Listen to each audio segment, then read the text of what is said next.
in the beginning of May. We started off in Miami and worked our way to Milwaukee, Wisconsin today, and then we'll just sort of moving west. But what this sort of observation that we have at the end of the day, and it's this sort of the irony that we see that we're traveling the country, traveling the United States, trying to convince Americans to stand up for their democratic rights. We're just two Aussie blokes sort of roaming around, raising money as we go and doing this stuff and just trying to convince people that this isn't about just Julian. This is about everybody's democratic rights, everybody's First Amendment. Everybody's right to know what their elected representatives do in their name. I think what we're seeing as we move across the country is that there's this outpouring of support, and the media is paying more attention. I was saying today that we've been on 2 national news channels. There's over 20 articles. People in the New York Times are speaking about this again. USA Today is speaking about this. Newsweek and all this stuff is happening. So it really feels like we're getting some momentum, and that there is some change. So it's just that's really heartening. And just to follow on that, really, Julian is the victim in this case.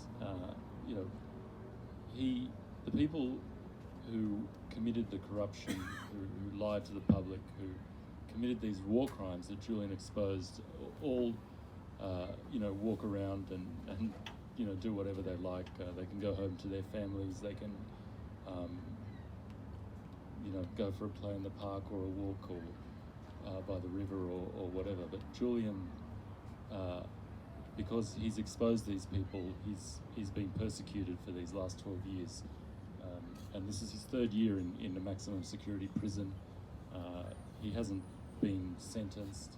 He's just an innocent man in prison, in this sort of never-ending limbo. We don't even know when there'll be another hearing or an appeal. It's been sort of 6 months just waiting on that. So it's just important to focus on that Julian is the victim in this, and the people who actually committed the crimes are still walking free. Thanks.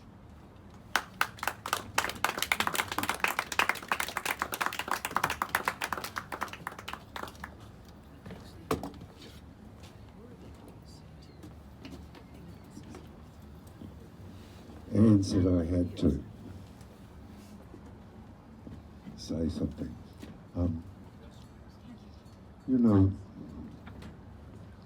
In human affairs, you've got to grind up a whole lot of ore to get gold.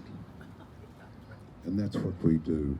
And one of those flecks of gold is in the possession of the people of the United States.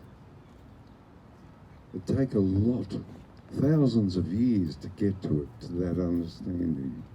And what is this fleck of gold? Well,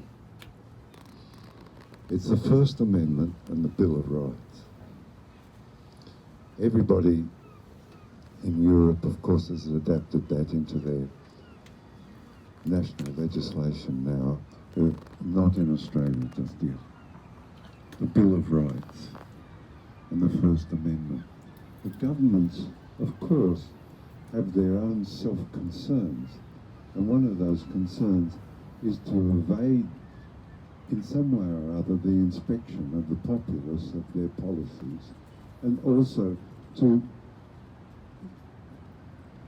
percolate out their own policies and deceive the public in the application of those policies. It's quite common. Governments are self-concerned. The Bill of Rights and the First Amendment allows us a shield between the government ourselves. The first great shield took a long time to get.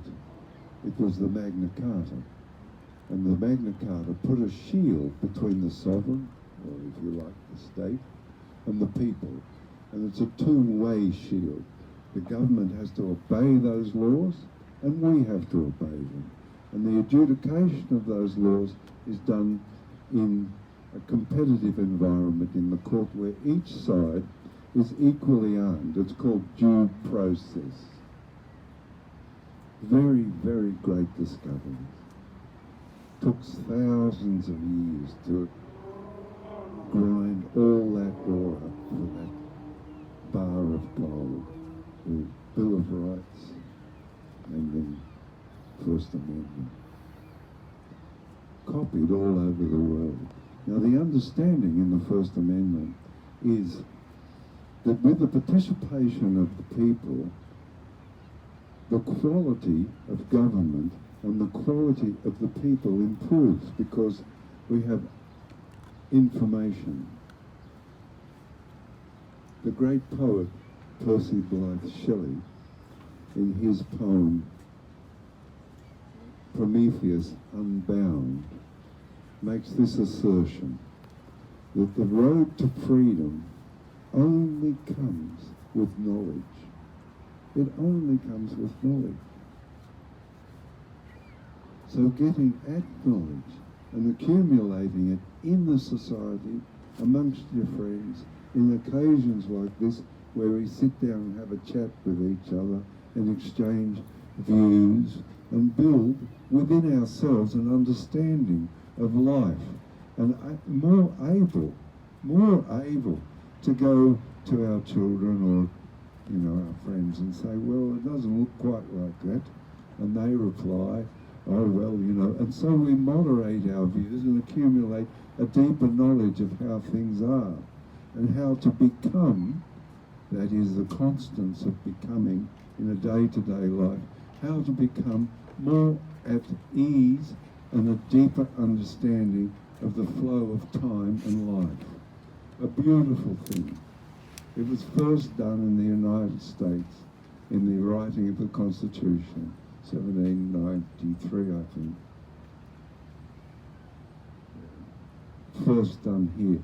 And this gold bar that you people have is an example to the world. You've got to hang on to it, because they take it from you, because they're in a rush to get this way, and they have their little meetings, and they have the institutional power. Institutional power is really helpful because human beings are nervous creatures, and we can run amok quite easily, as you've seen in 200 cities in the United States over the crass administration of the Trump, I don't like to insult people, so over the Trump administration. So we're quite nervous. So institutions provide us with a slow-moving change and the capacity to exchange amongst ourselves. When those institutions become awkward, or the common word is corrupt, then it's time to ask and insist that they be repaired. And so it is with the First Amendment. Just one other thing. Another golden moment in human affairs was in 1948, when they got together. The first president of the United Nations, by the way, is a chap by the name of Herbert Vere Everett. He's an Australian. I'm very proud of him. I say it again, he's an Australian. Herbert Vere Everett. And because Australia is a small country, the quality of the United Nations accommodated a lot of small countries. So you have the General Assembly able to pass recommendations and regulations and so on. In 1973, under the auspices of the Australian government at the time, the United Nations accepted the Conventions of Asylum. And that is the understanding amongst nations and amongst us that people get into trouble and they may be politically active, and a government may react firmly against them, so they need asylum. They may not be wrong in their understanding. And a consequence of that, we extend asylum to each other. At 1973, there were 10,000 Chileans in missions, that's an embassy, in Santiago that were being pursued by the Pinochet government. And they were offered succour and asylum. Julian Assange was given asylum by the Ecuadorian government. The asylum is not given easily, you know. You have to, there's pros and cons, and it's examined, and asylum is extended, and it's a quality. That asylum was removed and under circumstances which are questionable, a misfeasance and a malfeasance, and Julian was dragged from the embassy and is where he is today in Belmarsh prison. We're moving towards the 13th year. There's a lot of suffering in the world, so I don't want to, say my son is suffering, that sort of emotional quality. What I do want to say is that in the positive, all of these qualities that have percolated up through thousands of years of understanding of us speaking to each other and acknowledging each other has arrived at the United Nations and the First Amendment and the Bill of Rights. Beautiful, beautiful things which we must treasure. And that will bring Julian's freedom, and also the freedom, the continuing freedom, for me to rabbit on in front of you and say this, that and the other, and you to speak to me and say, well, that's not quite right, you're a bit over the top there, or whatever. So I want to thank you from the bottom of my heart for taking this of your weekend's leisure and coming here. Thank you.